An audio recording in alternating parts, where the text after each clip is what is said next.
Et bienvenue pour une nouvelle vidéo. Bonne année et on se retrouve pour un top 10 des essais. C'était la première vidéo que j'ai fait en 2020 quand j'ai ouvert cette chaîne. Donc c'est très drôle de revenir avec ça. Je les ai classés cette fois. Je vais vous présenter mon du 10e au premier. Ça a été difficile de choisir et du coup d'ailleurs je voulais revenir un peu sur mes statistiques de l'année. Donc en 2021, j'ai lu 84 livres. Donc ça c'est pas, enfin pour moi c'est pas un goal, c'est pas un, ça dépend tellement de l'activité, de mon activité professionnelle, de mon envie, de la taille des livres qu'on lit. Enfin pour moi c'est vraiment pas un goal, un chiffre à atteindre. J'ai énormément lu l'hiver dernier, j'ai très peu lu cet été et cette fin d'année.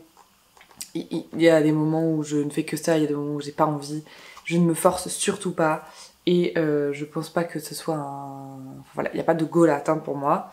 Mais j'ai quand même voulu faire un petit peu des stats pour voir ce que je lis et voir si ça reflète un petit peu ce que je vous présente. Donc dans ces livres, il y a 32% de fiction, 44% de non-fiction, 16% de bande dessinée et 7% de poésie. Oui, il manque 1%, mais c'est tous les petits pourcentages partout qui se baladent.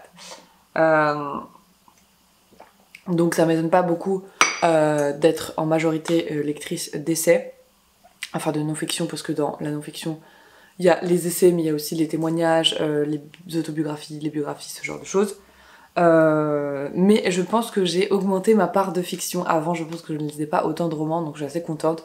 Et je pense que l'apport Bookstagram n'y est pas pour rien, parce qu'on m'a conseillé énormément de très bons livres voilà, que j'ai beaucoup apprécié lire. Et ensuite, je voulais quand même faire une stat sur qui écrit les livres que je lis. Donc j'ai séparé les autrices, les auteurs, les auteurices non-binaires et les collectifs mixtes. Et donc j'arrive à 57% d'autrices, 39% d'auteurs, 1,2% d'auteuristes non-binaires et 2,3% de collectifs mixtes. Je suis assez contente parce que j'ai vraiment pas fait exprès. Dans le sens où je suis naturellement attirée par lire des femmes et les sujets que je lis sont plus pertinents quand ils sont écrits par des femmes, notamment autour du féminisme. Mais je suis contente parce que je me suis pas fixé d'objectif, je me suis pas fixé de quota. Voilà, ça s'est fait assez naturellement et donc je suis assez contente d'arriver à sortir du travers de lire essentiellement des hommes. Assez blablaté, nous allons passer au top 10 et en 10e position, on retrouve... J'ai décidé de ne pas être mère de Chloé Chaudet, qui est un témoignage d'une jeune femme d'une trentaine d'années qui nous explique qu'elle ne veut pas d'enfant, qu'elle n'en a jamais voulu et que ce choix est beaucoup remis en cause parce que l'ordre moral en France aujourd'hui veut qu'il faut faire des enfants absolument, surtout quand on est une femme, et que l'instinct maternel va prendre le dessus, etc. Voilà, vous aurez compris mon point de vue, bullshit, hein, évidemment. Et en fait, ce témoignage me fait énormément de bien parce que je ne veux moi-même pas d'enfant et je n'avais jamais vraiment lu de témoignages de femmes qui racontent ça. Et en plus, elle m'a vachement confortée dans l'idée qu'on peut vraiment transmettre des choses sans lien filial. Et je pense que c'est vraiment super important. Et ça peut être à travers la famille, ça peut être à travers leur métier, ça peut être à travers du bénévolat, de l'associatif, de ce que vous voulez. Il est possible de transmettre si vous avez l'envie de transmettre sans faire des enfants. Et personnellement, je pense que j'ai envie de transmettre des choses et j'ai envie de partager... bon, pour l'instant, ce que je sais est assez minime, mais au fur et à mesure de partager mon expérience de vie avec d'autres humains, mais pas forcément des enfants à moi. Donc voilà. Donc c'est un témoignage qui m'a fait énormément de bien, que j'aurais voulu peut-être un petit peu plus théorique, mais en fait là c'est vraiment son témoignage et voilà. En tout cas, c'est un sujet qui me touche beaucoup, que j'ai énormément aimé et que je conseille à la fois à celles et ceux qui veulent des enfants, qui ne veulent pas d'enfants, et à la fois à ceux qui veulent des enfants, parce que je pense qu'il faut arrêter de nous faire chier globalement, ceux qui ne veulent pas d'enfants. Donc voilà, je vous conseille ce témoignage. En 9e position, on retrouve La guerre des mots de Selim Derkaoui et Nicolas Framont, qui a pour sous-titre « Combattre le discours politico-médiatique de la bourgeoisie ». Alors, j'ai vraiment énormément aimé ce livre, parce qu'il reprend des termes utilisés dans le langage politique et médiatique. Bon, il précise de la bourgeoisie, mais de toute manière, comme le langage politique et médiatique est monopolisé par les bourgeois, forcément.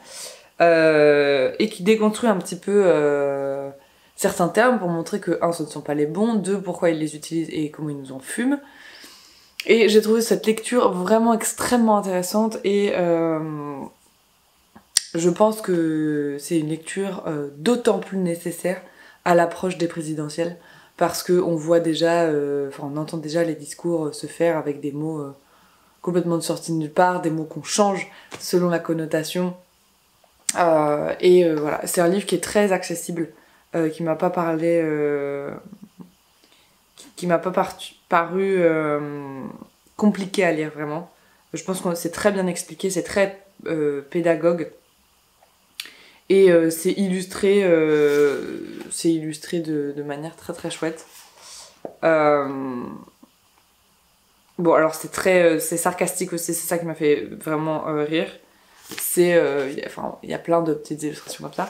Et c'est assez sarcastique, ça se fout de la gueule de certains... de certains discours qu'on entend très régulièrement des classes bourgeoises et qui sont juste insupportables. Et il y a ce petit graphique à la fin, la lutte des classes en quelques dates, qui est bourré d'informations et de choses que personnellement je ne savais pas. Voilà, en tout cas, c'est vraiment une lecture que je vous recommande parce que vous le vouliez ou non, que vous vous intéressiez à la politique ou non, vous êtes baigné dans des discours politiques et médiatiques et les 6 prochains mois vont être d'autant plus compliqués à ce niveau-là. Donc voilà, c'est vraiment une lecture que je vous recommande. En 8e position, un livre que j'ai lu au tout début de l'année et qui m'avait vraiment retourné le bide. C'est Le consentement de Vanessa Springora, dans lequel l'autrice Vanessa Springora raconte son histoire.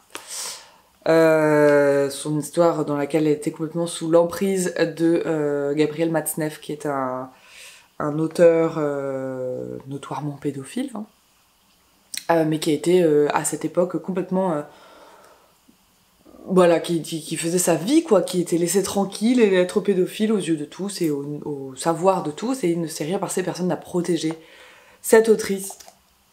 Et moi, ce témoignage m'a vraiment retourné. C'était très difficile à lire, j'ai dû m'arrêter à certains moments parce que c'était trop dur, mais j'ai trouvé ça d'un nécessaire et d'une libération en termes de parole qui était vraiment bouleversante et intéressante. Donc voilà, pour moi c'est un témoignage qui mériterait d'être plus lu pour montrer la réalité de certaines histoires aux gens qui auraient tendance à dire « Oh, elle en rajoute, etc. » Je pense que ce serait un très bon argument. Maintenant, évidemment, ce qui est toujours difficile, c'est que les gens qui ne veulent pas entendre, qui sont dans le déni, suivent rarement nos recommandations littéraires.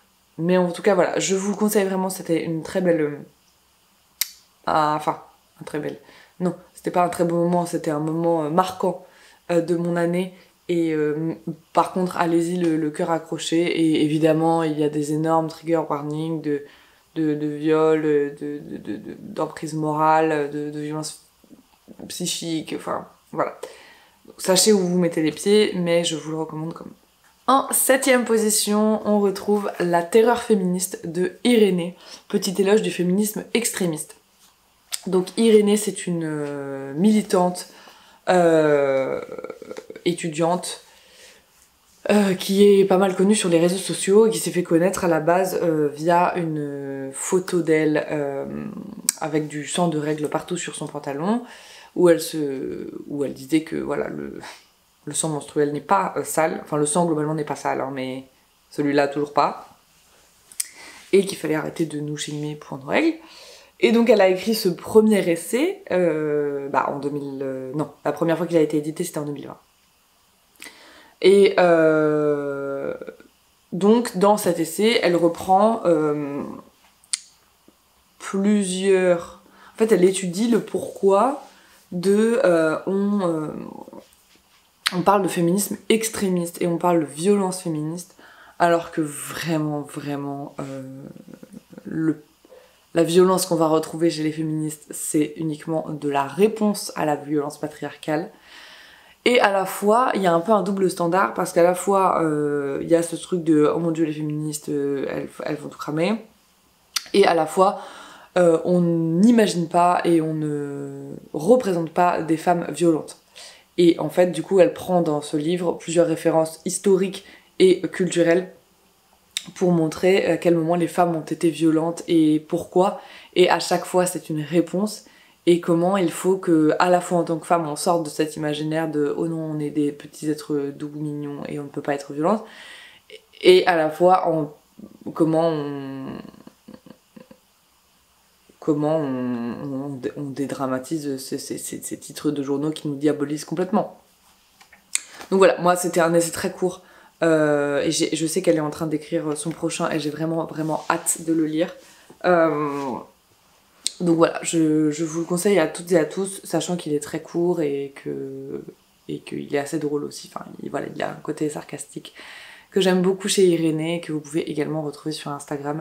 Ensuite, en 6ème position, il y a Afrofemme du collectif Moissy, qui est un collectif afro-féministe parisien qui lutte à la fois contre le sexisme, contre le racisme, contre le capitalisme, et qui ne se défend pas de lutter également contre le féminisme blanc et bourgeois qui malheureusement véhicule des idées à la fois racistes et capitalistes qui ne leur conviennent pas.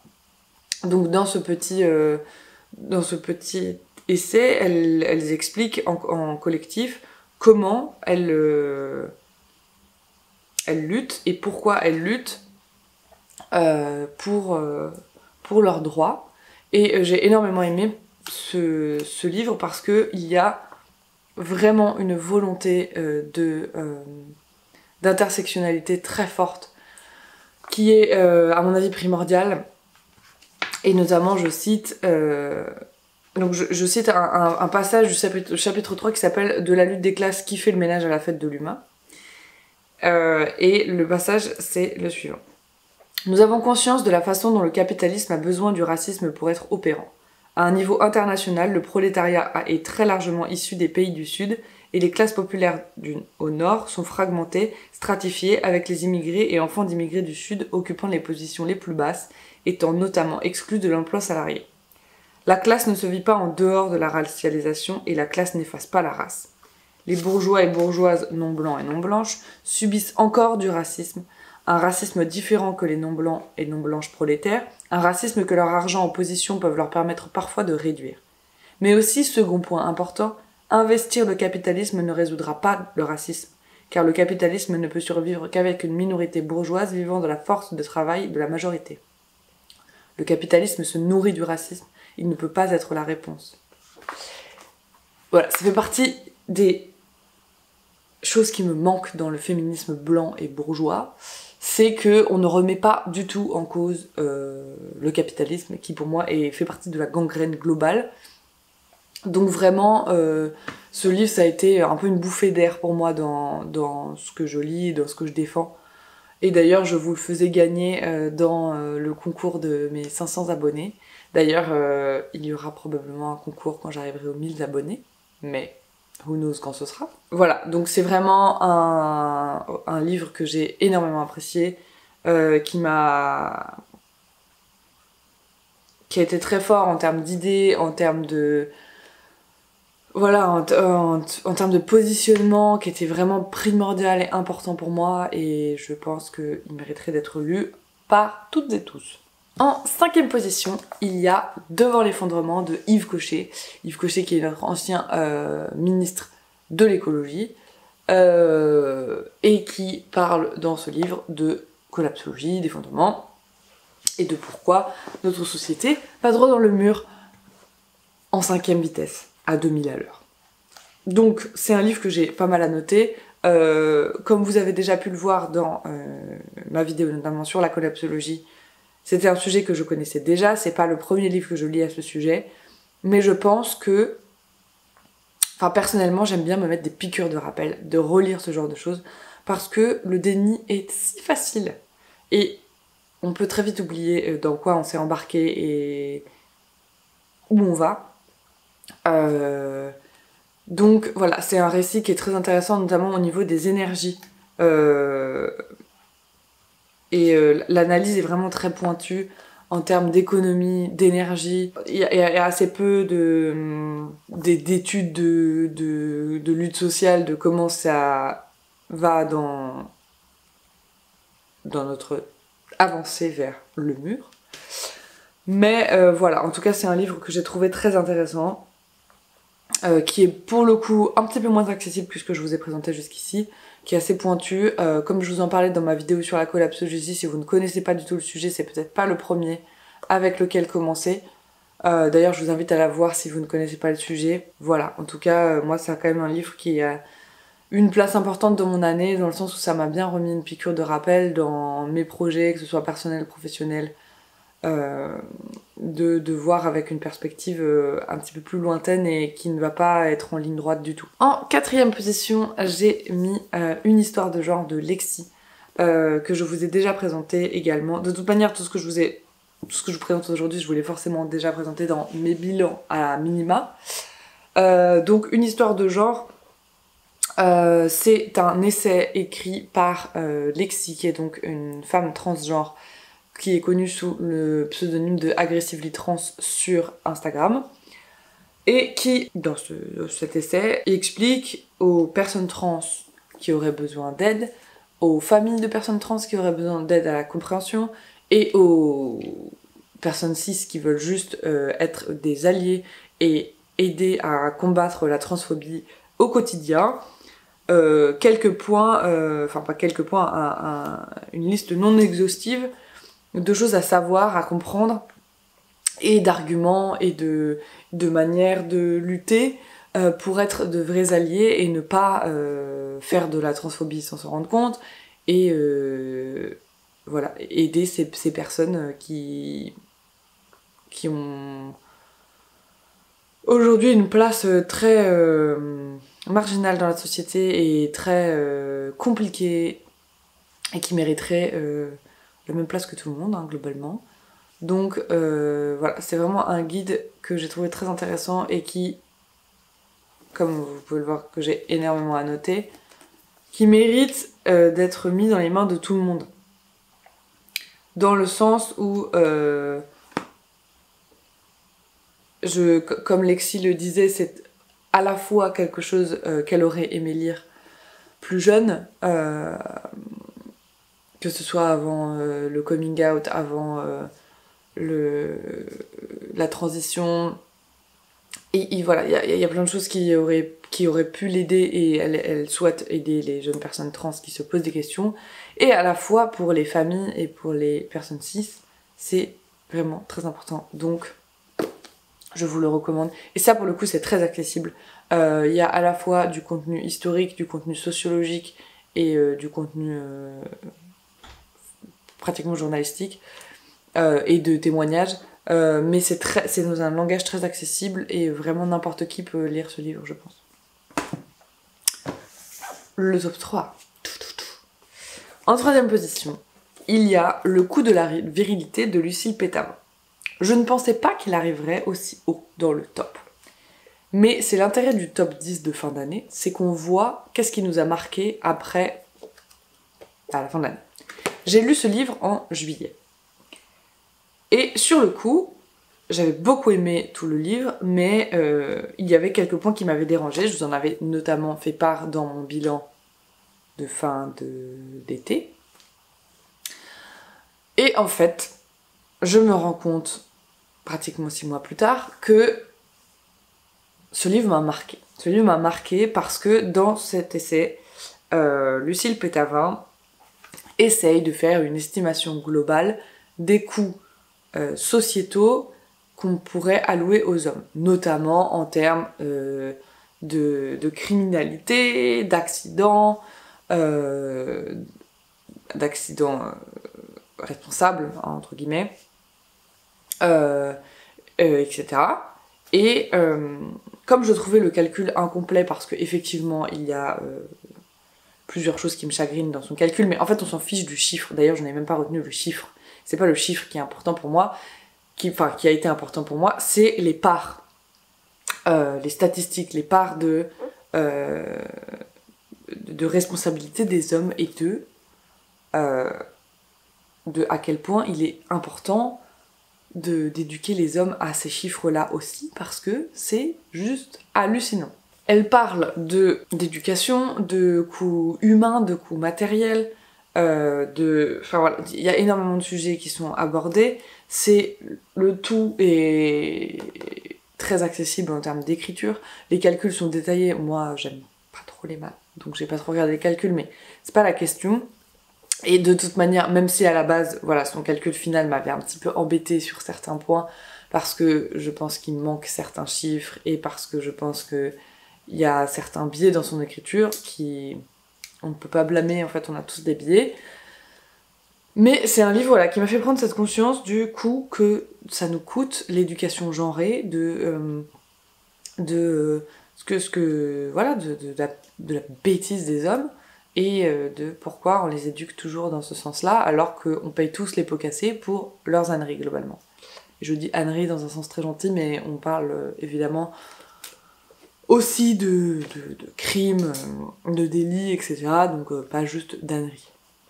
En deuxième position, il y a Le capitalisme patriarcal de Silvia Federici, qui est vraiment incroyable. Cet essai m'a tout simplement... Enfin, je pense que, en gros, là, le top 3, même le top 4, enfin, globalement, les livres que je vous présente ici, ils sont arrivés dans ce top parce qu'ils m'ont fait changer de point de vue à un moment, où ils ont vraiment renforcé mon point de vue quelque part. Et dans Le capitalisme patriarcal, Silvia Federici fait le lien entre patriarcat et capitalisme. Et pour moi, c'est un lien qui est très important et qui n'est pas assez fait. Comme je vous le disais avec Afrofemme, on a tendance dans le féminisme blanc bourgeois, qui est forcément un féministe auquel j'ai été confrontée et auquel j'ai adhéré dans un premier temps, puisque je suis blanche, je n'ai jamais galéré dans ma vie. Il y a un moment, voilà, c'était ce qui me ressemblait le plus, et surtout c'est la parole dominante, donc enfin... c'est comme de dire qu'on a pu échapper au patriarcat. Non, à aucun moment, c'est impossible. Donc, avec ces lectures, j'ai réussi à... alors, je ne prétendrai pas être complètement déconstruite à ce niveau-là, hein. Mais voilà, cette lecture m'a fait énormément réfléchir sur le lien entre lutte des classes, féminisme... En fait, globalement, l'intersectionnalité a été, je pense, la prise de conscience de 2021 pour moi, que j'avais déjà commencé avant mais que j'avais pas mis de mots dessus, que j'arrivais pas à argumenter, que j'arrivais même pas à théoriser dans ma tête. Ça a été un moment clé pour moi, cet ouvrage, parce que elle y fait des liens très simples et à la fois très explicites et compréhensibles entre lutte des classes et lutte féministe. Donc voilà, c'est vraiment un ouvrage assez court que je vous recommande, qui est bourré de sources et d'informations, qui est pas excessivement simple, mais qui se lit quand même assez bien. Donc voilà, c'est vraiment une de mes recommandations que je ne cesserai de faire, et je compte bien lire encore plein d'autres Silvia Federici. Et le premier, sans grande surprise je pense pour ceux qui ont suivi cette chaîne tout au long de l'année, c'est un des premiers livres que j'ai lu dans l'année, et je crois que c'était le premier essai que j'ai lu dans l'année. Il s'agit de La pensée straight de Monique Wittig. Pourquoi il se retrouve tout en haut? Parce que je pense que ça a été la prise de conscience, outre l'intersectionnalité, ça a été la prise de conscience de l'année, de me dire En fait, vraiment, jusqu'ici, je faisais un féminisme où je voulais le bien de tous, mais surtout augmenter les droits des femmes.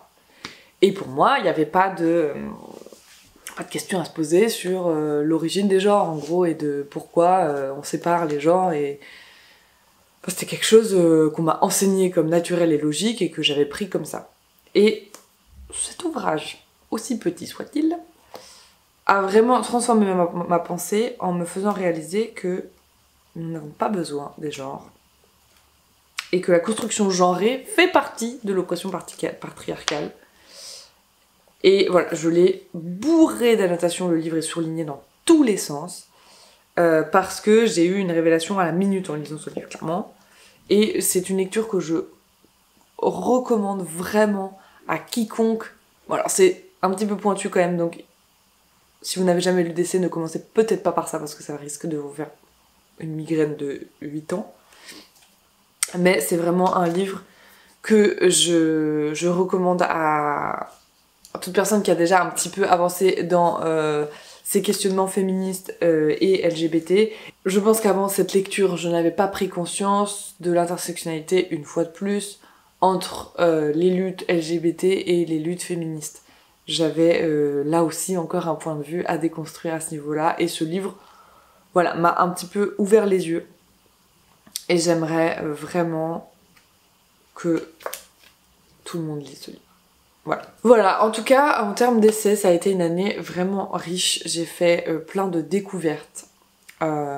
J'ai lu énormément de choses, j'ai appris énormément de choses. Le fait de vous parler d'essais ici sur cette chaîne, ça m'a beaucoup aidé aussi à formuler ma pensée. Parce que des fois, j'ai tendance à lire des choses et si je ne dois pas en reparler à quelqu'un après, je vais un petit peu...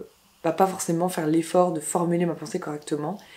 Et je ne vais pas au bout de ma réflexion. Et je pense que cette chaîne, en plus du fait que j'espère vous apporter des choses, et en tout cas moi ça m'a apporté énormément d'échanges sur l'année, ça m'a aussi permis de sortir de ma tête et de clarifier certains concepts pour moi-même et j'espère pour vous.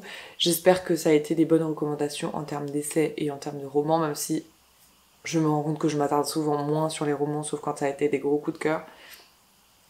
Voilà. C'est tout pour cette vidéo. N'hésitez pas à me faire votre top 10 d'essais dans la barre d'infos. Non, vous ne pouvez pas écrire dans la barre d'infos.